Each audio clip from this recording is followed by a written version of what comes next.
मित्रमैत्रिणींनो नमस्कार, मी मुक्ता। गेल्या आठवड्याभरापासून पंजाब, हरियाणा आणि दिल्ली या परिसरामध्ये जे शेतकऱ्याचं आंदोलन चालू आहे हे आपण पाहत असालच। आता असं वाटायला लागलेलं आहे की हे आंदोलन नाही, जणू काही देशामध्ये युद्ध चालू आहे। कारण परिस्थितीच तशी दिसते आहे। सरकारने शेतकऱ्यांसाठी शेतकरी येणार म्हणून रस्ते बंद केलेले आहेत, जाळ्यांचे कुंपण, ताराचे कुंपण टाकलेले आहेत, खिळे रोवलेले आहेत, त्यांच्यावर अश्रुधुरांचे गोळे टाकले जात आहेत, तिथून रबरी बुलेट्सचा आवाज येतो आहे।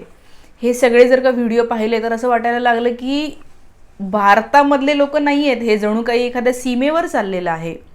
आणि मला खरोखर असं म्हणायचं आहे, सरकारने जे त्या भागामध्ये केलेलं आहे ते जर सरकारने चायना बॉर्डरवर, पाकिस्तान बॉर्डरवर केलं तर एखाद्या वेळेला आपण समजू शकलो असतो। आणि दुसरीकडे चायना, तुम्हाला माहिती असेल की अरुणाचल प्रदेशमध्ये चायना घुसलेला आहे। अरुणाचल प्रदेशमध्ये 50 ते 60 किलोमीटर आतमध्ये घुसलेल्याने एक त्यांनी नवीन गाव वसवले, तिथपर्यंत आता आपण दुसरे कोणी जाऊ शकत नाही अशी परिस्थिती चायनाने आणलेली आहे।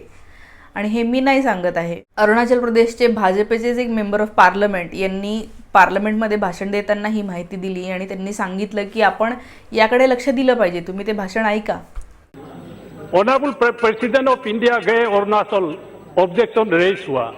मोदी जी गए कैंपेन में, ऑब्जेक्शन रेज हुआ। थोडक्यात ते म्हणत आहेत की अरुणाचल प्रदेशमध्ये जेव्हा मोदीजी गेले किंवा आपले प्रेसिडेंट गेले तेव्हा चायनानी ऑब्जेक्शन रेज केलं। आणि हे फक्त नुसतं गव्हर्नमेंटकडून सांगितलं नाही, तर ऑफिशियली प्रेस कॉन्फरन्स घेतली आणि सांगितलेलं आहे की भारत आपल्या हद्दीमध्ये येतोय। म्हणजे चायनाचा जो हेड आहे तो तिथे आपल्या देशात सांगतो आहे की भारत आपल्यावर कुरघोडी करतोय आणि होतंय उलट। अरुणाचल प्रदेशमध्ये चायना घुसतोय, पण आपल्याकडे अशी कुठली प्रेस कॉन्फरन्स घेतलेली तुम्ही पाहिली आहे का? नाही। आपल्या मेनस्ट्रीम मीडियामध्ये कुठे हे सांगितलं आहे का की अरुणाचल प्रदेशमध्ये चायनीज किती घुसलेला आहे? कोणीही सांगितलेलं आपल्याला दिसत नाही। आणि बीजेपीचे हे मंत्रीच बघा पुढे काय म्हणतात। देश होता है तो हमारा सरकार और हमारा इस सदन से कोई एक आवाज नहीं है, चाइना का ऑब्जेक्शन को कोई इशू रेज किया नहीं है। ते म्हणतात की आपल्या सरकारनी पण अजून एकही आवाज, एकही स्टेटमेंट सरकारनी सुद्धा दिलेला नाही आहे आणि ही खंत ते व्यक्त करत आहेत। कोई भी इशू को मीडिया में फोकस नहीं होता है। चाइना कितना तरी कब्जा हुआ, पाकिस्तान इशू आता है, अखबारों में पाकिस्तान का, कराची का डेली मार्केट का रेट छपता है। इंडियन टेरिटरी को अरुणाचल में चाइना कब्जा करता है, उसका कहीं प्रिंट मीडिया में, इलेक्ट्रॉनिक मीडिया में और इस सदन में और हमारा ऑनरेबल डिफरेंट पॉलिटिकल पार्टीज का लीडर भी कोई कुछ कमेंट नहीं है।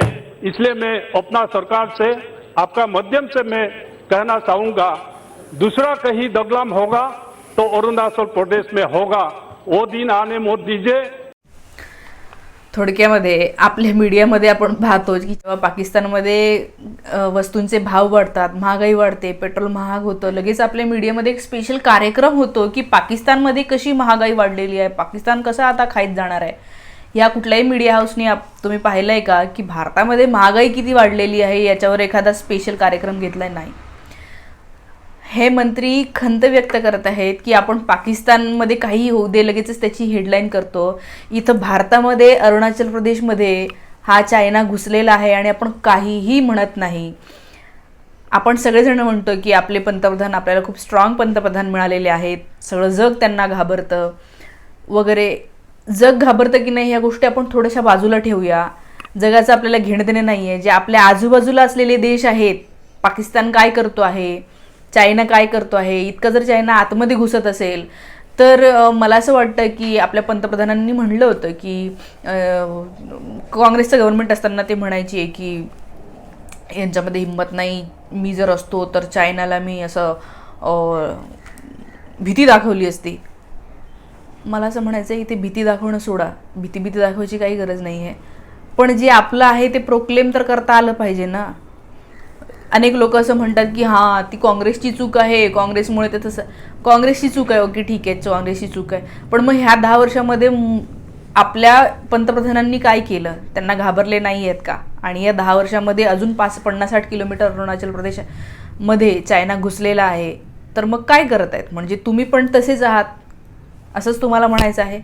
एकीकडे चायना आपल्याकडे घुसतो आहे, त्या बॉर्डरवर सगळी शांतता आहे आणि इथे शेतकरी आपल्या न्याय्य हक्कासाठी न्याय्य हक्क नाही 2 वर्ष आधी गव्हर्नमेंटनी ज्याचं प्रॉमिस केलं होतं की आम्ही हे करू ते सुद्धा गव्हर्नमेंट करत नाही आहे. तेच प्रॉमिसची आठवण करून द्यायला हे शेतकरी दिल्लीमध्ये येत आहेत. त्यांच्याविषयी तर मीडियामध्ये ज्या अफवा चाललेल्या आहेत त्या म्हणजे शॉकिंगच आहेत. म्हणजे त्यांना डायरेक्ट त्यांनी खलिस्तानी घोषित केलेलं आहे. ते कसे खूप अमीर आहेत. तुम्ही जर तिथले जाऊन फोटो पाहिले तर ते आता ट्रॅक्टर सगळ्यांकडे आहे आणि शेतकरी आपल्याकडे जे साधन आहे तेच घेऊन येणार. ज्यांच्याकडे बैलगाडी, पहिले लोक बैलगाडीने जायचे कुठेही, आपलं साधन घेऊनच जायचे आंदोलन करायला. आता ट्रॅक्टर आहे ते घेऊन येणार ना. ट्रॅक्टर घेऊन येतात म्हणजे ते खूप सधन आहेत, ते अमीर आहेत, असं वगैरे जे एक नॅरेशन केलं जात आहे. समजा एखाद्या शेतकऱ्याला कोणीतरी पिझ्झा आणून दिला तर तेवढाच एक फोटो काढायचा आणि तोच सगळीकडे सांगायचे की बघा हे शेतकरी कसे पिझ्झाच खात आहेत. तर अशा प्रकारे एकेरी जे नॅरेशन केलं जातं आहे हे चुकीचं आहे. कुठेही जे काही व्हिडिओज बाहेर आलेले त्याच्यातून असं वाटत नाही की हे अमीर आहेत वगैरे. आणि ट्रॅक्टर घेऊन येणं हेही चुकीचं नाही आहे. आज जगामध्ये 5-6 देशामध्ये असेच शेतकरी आंदोलन चाललेले आहे. जर्मनीमधल्या शेतकऱ्यांचंही आंदोलन चाललेलं तुम्हाला व्हिडिओ दिसत असेल. हे शेतकरी सुद्धा ट्रॅक्टर घेऊन आलेले आहेत आणि त्यांचे ट्रॅक्टर तरी तुम्हाला महागडे दिसत आहेत, पण तिथल्या कुठल्याही सरकारने असं म्हणलं नाही की हे अमीर लोक आहेत किंवा तिथल्या सामान्य जनतेने म्हणलेलं नाही आहे की हे सेपरेटिस्ट आहेत किंवा त्या सरकारने कुठेही त्यांच्या येण्याच्या रस्त्यामध्ये बॅरिकेड्स टाकलेले नाही, खिळे रोवलेले नाही आहेत. ते येत आहेत त्यांना येऊ दिलेलं आहे. तुमच्या काय मागण्या आहे सरकारने ते ऐकून घ्याव्या. आपल्याकडे सरकारचं बोलणं चाललेलं आहे. सरकारचे लोक येऊन शेतकरी त्यांच्याशी बोलणं त्यांचं चाललेलं आहे. हे सगळं असलं तरी शेतकऱ्यांनी येण्यापासून तुम्ही का रोखत आहात? किती भयंकर पद्धतीने तिथे आवाज येतोय किंवा ते जे काही चाललेलं आहे हे खूपच चुकीचं आहे. म्हणजे जर शेती पिकवणाऱ्या माणसाकडे अशा प्रकारे पाहणारी जनता आपल्याकडे तयार होत असेल, खूपच विदारक आहे. आणि त्यांचं जे एक नॅरेशन व्हॉट्सॲप युनिव्हर्सिटी ज्याला आपण म्हणतो, व्हॉट्सॲपमधनं एक असा मेसेज तयार केला जातो की हे शेतकरी आंदोलन कसं चुकीचं आहे. अशा खूप कहाण्या रचून लोकांना हे समजावून सांगितलं जातं की ह्या शेतकरी आंदोलनामुळे कसं आपल्यावर टॅक्स वाढेल आणि हे होईल. एकीकडे सरकार मोठ्या मोठ्या कंपन्यांचे कर्ज माफ करत आहे, दुसरीकडे शेतकऱ्यांच्या ह्या छोट्या छोट्या मागण्या तुम्हाला पूर्ण करता येत नाही. मी एक छोटा व्हिडिओ बनवला होता ज्याच्यात मी म्हणलं की एवढ्या मोठ्या कंपन्यांचं त्यांनी हे केलेलं आहे. अदानी, अंबानी आहे, या कंपन्यांना सरकारच्या वेगवेगळ्या योजनांमुळे खूप फायदा होतो आहे. हे सांगितल्याच्या नंतरही अनेक लोक म्हणतात की कंपन्यांचे कर्ज माफ करण्याने काही वाईट नाही होत, उलट देशाची प्रगतीच होते आहे या सगळ्या मोठ्या उद्योगधंद्यांमुळे. मला त्या लोकांना असं विचारायचं आहे, आज भारतामध्ये 50% जनता, 130 कोटी म्हणतो ना आपण, 50% जनता शेतीवर अवलंबून आहे. मग हे 50% लोकांचा जर विकास झाला, त्यांचं उत्पन्न वाढलं तर देशाचं प्रगती होणार आहे की अधोगती होणार आहे? जे लोक म्हणतात की हे ट्रॅक्टर घेऊन येणारे अमीर आहेत, मग निवडणुकीच्या प्रचाराला पण ट्रॅक्टर, ट्रॉल्या, टेम्पो घेऊन जातातच की नाही लोक? तेव्हा कोणी नाही म्हणत त्याला. एक JCB तिथे दिसलाय मला. JCB त्यांनी आणलाय कारण की सरकारने जितक्या उभ्या 10-10 फूट उभ्या भिंती टाकलेल्या आहेत आणि रस्त्याने चालत जाणं हा आपल्या नागरिकांचा तो हक्क असतो. म्हणजे तुम्ही कुठल्या कारणाने ते बंद करता? ही सीमा आहे का? म्हणून एक JCB तिथे दिसतो आहे की सरकारने हे जे केलेलं आहे ते उखडायचं आहे, त्यांना काय जाऊन संसद फोडायची नाही आहे. त्यासाठी एक JCB तिथे दिसतो आणि लोकांनी म्हटलं की बघा बघा हे युद्ध करायला आलेले आहेत. अरे JCBचा वापर तर तुम्ही इलेक्शनच्या कॅम्पेनमध्ये करता, फुलं वाहायला करता, कोणाच्या गळ्यात हार टाकायला करतात. इथे शेतकऱ्यांना समोर जायचं आहे, तुम्ही तिथे अडवून ठेवलं आणि जितकं प्रेशर त्यांच्यावर येईल तितकं तो उद्रेक जास्त होणार आहे. शेतकरी नेत्यांचे अनेक व्हिडिओ आहेत ते की ते युवकांना सांगत आहेत की हिंसक वळण लागू नये, याला सगळ्यांनी शांततेत घ्या. सरकारचा इकडून अश्रुधुराचा गोळा येतो, त्याच्यावर हे लोक हे टाकत आहेत, पोते टाकत आहेत ओले, जेणेकरून ते तिथेच हे व्हावं.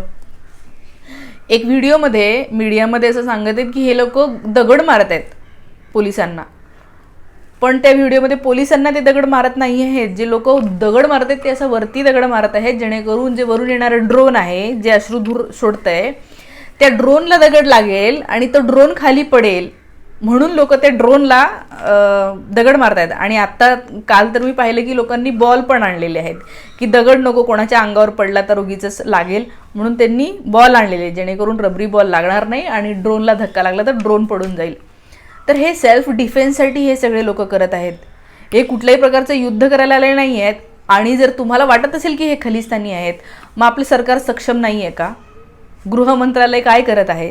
त्यांच्याकडे कुठली प्रूफ आहेत का? आत्तापर्यंत तर त्यांनी अटक केलं असतं. आपलं सरकार तर इतकं तडकाफडकी आहे, एखाद्याने छोटीशी चूक केली की लगेच त्यांचं घर बुलडोझरनी पाडून टाकतात. सगळ्या फॅमिलीला एका व्यक्तीसाठी सगळं भोगत बसावं लागतं. म्हणजे खरंच जर खलिस्तानी असेल, जसं तुम्ही गोदी मीडिया आणि सगळे ट्रोल गँग नॅरेट करत आहे, तर मग त्यांच्यावर कारवाई झाली असती ना. एक तरी व्यक्ती आहे अशी की ज्याच्यावर कारवाई होते, तो सेपरेटिस्ट आहे म्हणून आत्ता या आंदोलनामध्ये. तर हे सामान्य लोकांचं आंदोलन आहे.